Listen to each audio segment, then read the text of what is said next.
Hello fellow RPG makers and welcome to another video. In the previous video I have shown you how to load and save custom data and how to load custom database files. However, if you for example have a custom encryption and the files need to be decrypted after they are loaded, or you for example want to create a custom preloading system, this knowledge might not be enough and you may want to know how to load the files manually. So we'll be taking a look at that, and I'll also show you how to create a basic preloading system. So let's launch the game. Now you may know this app that always jumps once you test the game is nw.js. nw.js is made from Chromium and is built on node.js. So you can of course search Node.js documentation for all sorts of useful modules you can use. These modules are written in C or C++. They are not in JavaScript. And if you're not sure what kind of Node.js version do you have, you can simply, if you open the console, find it using either process or nw.process. They are the same object, so they are interchangeable.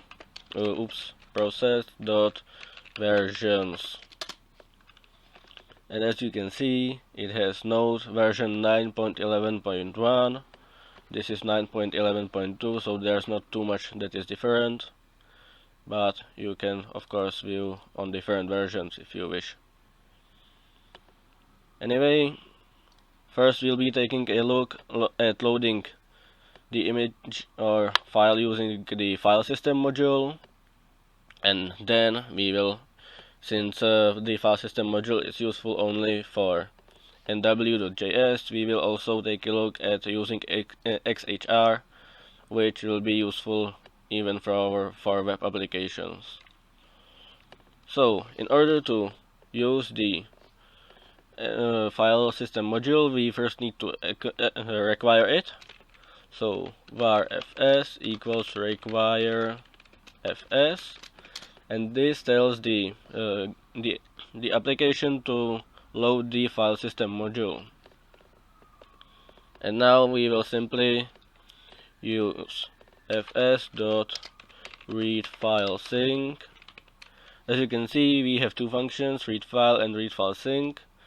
And if we take a look at the documentation, we can see that readFileSync is different from readFile because it is synchronous, and the readFile needs a callback argument to see what will happen once the file is loaded.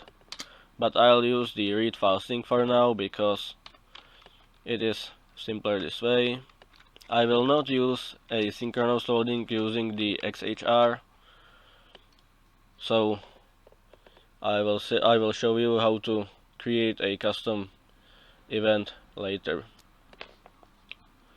fs.readFileSync, and now let's say I want to preload a people1 image. So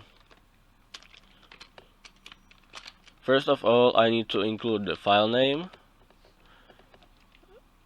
and the file name has to be included using the full path because it is made using C++, and if you don't include the dot here, which means this folder or home folder of the project, then it will try to go from the root folder, which in Windows would be the C directory. In Linux it could be the home folder of your current user. So dot/image/characters/people1.png. Now if you wanted to load a text file, you would also need to include a second argument, the object that contains encoding UTF-8, but since we are not preloading a text file but we are loading a binary file, just this is enough. So let's hit enter, and as you can see we have loaded a buffer of about 41,000 things. And now these numbers, if you take a look and use left alt 137, left alt 80, left alt 78, left alt 71, as you can see, it wrote the E, P, and G. In fact, if we open the game folder, go to image, big characters, people1, open it in an hex editor, we can see that whatever is here is here. However, in this place it is written using the hexadecimal. Here it is written in the decimals. So let's close this. So now that we know that it worked just fine, we need to use the image. Now in order to use an image, we need to convert the buffer to binary blob before we can use that. To do that, we go var blob equals new blob, and it is important to include the variable inside here. And now I just realized that I did not save the read file sync in a variable, so I first need to var x equals this, and now I can go var blob equals new blob x. And now, since I have blob, this is still not enough, because in order in JavaScript to load an image, you need to have at least a URL. So let's create a URL. Var URL equals URL dot create object URL blob. And if you want to revoke the URL, you simply go url.revoke object URL and then you type the URL. This will revoke the URL, so it will then be able to delete the blob. Anyway, now that we have the URL, we can now create a picture from it. So var spur equals pixie sprite from image URL. And we can add it to the scene. And as you can see, it worked perfectly. We have the sprite on the scene and we can do whatever we want with him. So that would be this. And now I'll be showing you the XHR, and I will be showing the XHR asynchronously, as I said. So that is a little bit more difficult, since equals new, since it contains a little bit more lines, because you have to open the XML HTTP request, then you need to specify what type of request it is, and then you also need to specify the response type. So xhr.open get, we need to specify whether it is a get request for trying to obtain some files, or post request would be when you try to submit, for example, your name or some sort of data. In fact, you can even use post request to save files. Now, since this is a JavaScript call, we don't need to include the /, because JavaScript takes the home folder of the project. So we can do just the image /characters /people1.png. And now, if I just send this, it will not work, because xhr.response loads some ridiculous string that cannot be manipulated in any way, and I have to create an unsigned integer array from this. So let's fix this, restart the game, var xhr equals new xml http request, xhr open, xhr response type equals array buffer. If you were to load a text, you would specify it, for example, as I think it is text/JSON for JSONs, or text/JavaScript for JavaScript, etc. And now you simply send it. However, since this is asynchronous, it means that you need to specify an onload function that will deal with the file once it is loaded. Since we are dealing with this in the console, we don't need to do that, so XHR.send. And now once again, var blob, we can see what the XHR.response is. It is an array buffer. XHR not var blob equals new blob. Once again, it needs to be in an array. XHR.response var URL equals URL.create object URL blob var spur equals pixie sprite from image URL, and add it to the scene. As you can see, it works just as fine. So both types of loading worked. So now let's take a look at how to create a small simple preloading system. Now, in order to preload the files, I'll use a preload stack. I already have one pre-filled in, and I will use people1, people2, and people3 .png inside the characters folder. So I'll rename the preload stack to preload chars. I could have some other folders here, for example preload animations, etc., to have these as separated as possible and make them as easy to manipulate as possible, but for simplicity I'll include only the characters folder. So let's say OK, and now you probably don't want to include the file format there unless you're certain it won't change, but I'll include it there just for simplicity. So in order to create the preloader system, first we need to create the parser function that parses the node tag.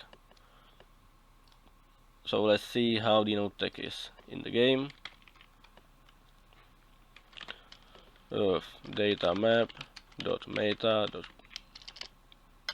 Now, as you can see, there is a preload chars which contains some empty spaces and a comma.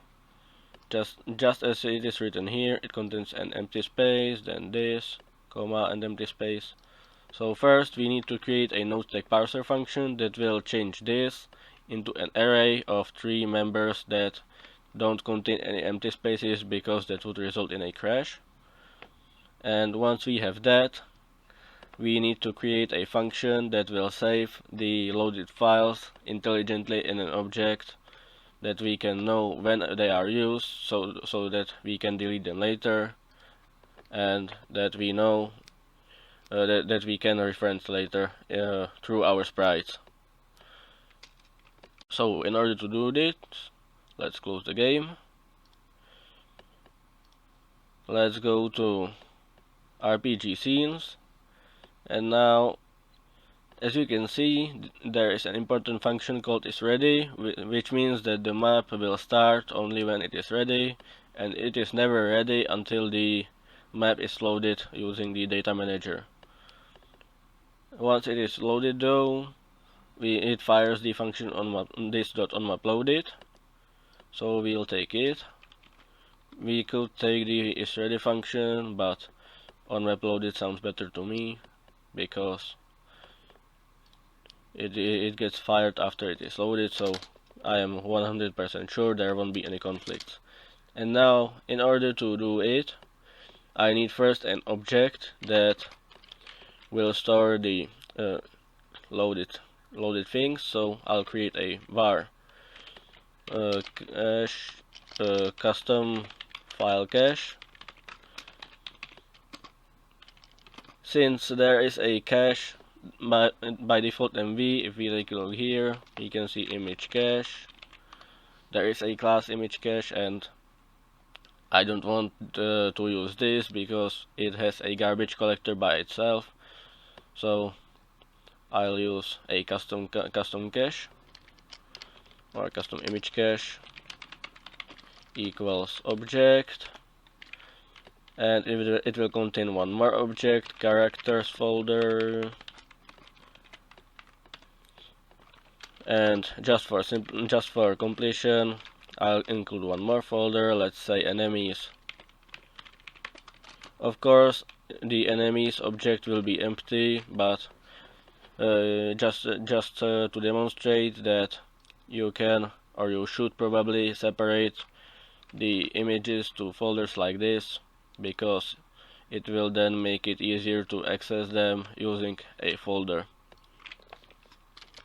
So let's go. First we need to alias this. Alias scene map on map loaded equals scene map prototype dot on map loaded.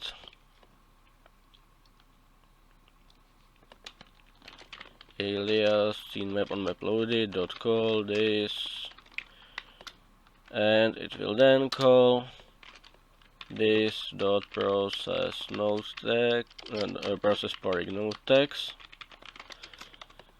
And now the reason why I put the Poryg node tags here is simply to avoid any conflicts with other plugin makers and their node tag processing functions. So, or if you want to have some more plugins that have node tags, you simply go process Poryg new plugin node tags. So now scene map.prototype.process. It is important to have a namespace that is as unique as possible to make sure there are no conflicts with other plugins, either yours or other creators. Function, and now this function will call this process character preload node tag, this process enemies preload node tag, scene map dot prototype dot process the enemies preload node tag equals function empty.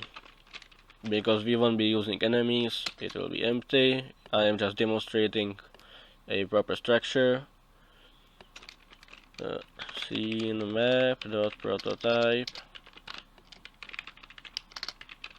dot process character preload node tag equals function. So first of all, we need to parse the node tag. So since it is a string that contains an empty space at first, we first need to replace the space with nothing. So datamap.meta. How it is here, preload char, I think. Yeah, preload chars. Preload chars equals, let's copy it so that we don't type it in every time. Oops.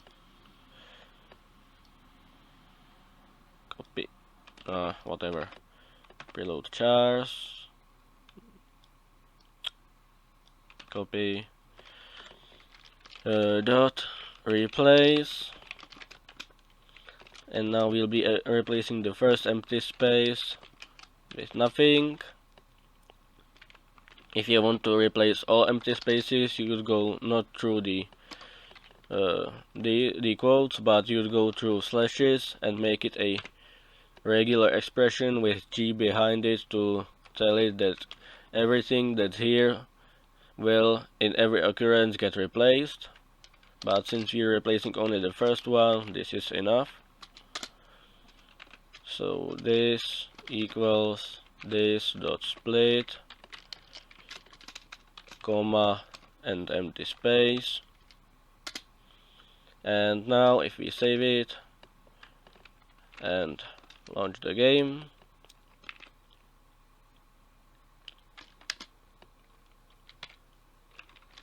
datamap.meta, we can see that preload chars is now an array of 3. So let's now preload the images. And this will be a little bit complicated, because the loading itself will be simple, but there is one huge problem with it. The problem is it is asynchronous, so that means I need to watch out for shenanigans in regards to timing, and also I need to be careful about how I reference and pass each variable. So var XHR equals new XML HTTP request. I need to, by the way, put it inside a for loop. So for var I in datamap.meta.preload chars. So let's cut this, paste this, xhr.open, let's copy it,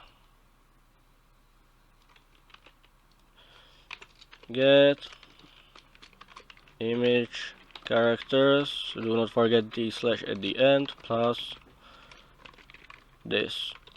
Now if you use RPG Maker MV version 1.5.2 and newer, instead of this you can do var I off, and since off means it will take the variable values instead of the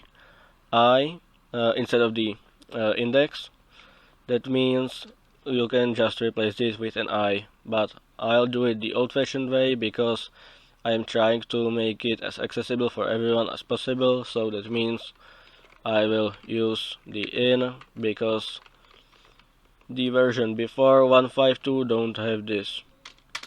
So xhr.response type equals array buffer, xhr.send, and now xhr onload equals, if I tried function, then there would be a big problem because I would be at the end of its for loop before this gets fired. So that means I'd be using this one value for all onload that fire. In our case 3 will fire, but I would use this same value. So to mitigate this, I need to bind a function. So this dot save image to cache dot bind this scene map dot prototype dot save image to cache equals function. And now I need a couple of parameters, most importantly folder, file name, and I need the XHR, because if I try to pass the XHR.response, the problem would be the function would get fired before the XHR.response got updated. So to mitigate that, I need to pass the XHR to make sure that the XHR itself can update the function, the response before it is updated, before this function is fired. So this folder, this characters, file name will be this ugly thing, and XHR. So now let's create a blob equals new blob, xhr.response, var URL equals URL create object URL blob. And now we can finally use the custom image cache and store the image there. So custom image cache folder. Now I need to do it like this to make sure I have the variable value. If I try to do it like this, then it would take this as a property and not as the variable value. So I need to use it in these brackets. Now file name equals new object because I don't have it, and it will have two properties. One is URL, which we have already defined, and since I need a function to determine, or not function but a way to determine how to or when to delete the image from the cache, I need to have another object which will be called flags. It is going to be empty because I cannot pass dynamically the ID without using some sort of variable. So custom image cache folder file name equals dot flags the game map dot map ID equals true. So now if I save it, let's launch it.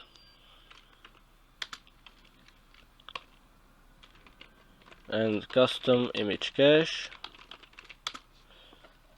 it has two objects, enemies are empty and characters contain three objects, flags 1 true, we are on map 1, so that is okay. And URL, if I try it, var image equals pixie.sprite from image, custom image cache characters scene manager dot underscore scene dot add child spur. As you can see, the image loaded without any issues, and I can now use it however I want. However, before I end this video, there are still a couple more things I need to do. First of all, I need to devise a method when the node stack is not present. So if datamap or if not, datamap.method.preload chars. If it is present, then this will get fired. Then I need to define a way to treat it when the image is already loaded. So if data custom image cache dot characters and the file name. So if the file is already loaded, I need to attach a new flag to it. So I need to copy this.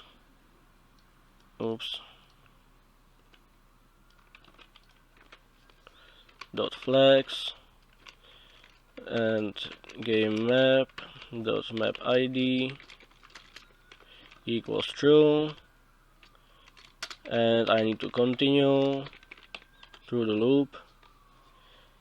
And last but not least, I need to, but I won't be actually doing it, I'll need to define a scene map dot prototype dot remove images from cache. I won't actually be doing it because that are multiple loops. For one loop will be through the folders, another loop will be through the file names inside the folders, and if these file names don't contain any flags, the objects will get deleted and the URL will get revoked. So URL dot revoke object URL cache object file name folder file name dot URL. That would revoke the URL and delete the cache folder file name. And then this would need to be called, maybe if I want to create here a set timeout of some sort, to make sure that I have enough time to preload images here. So I would fire that function, I don't know, maybe after 5 seconds or 10 seconds.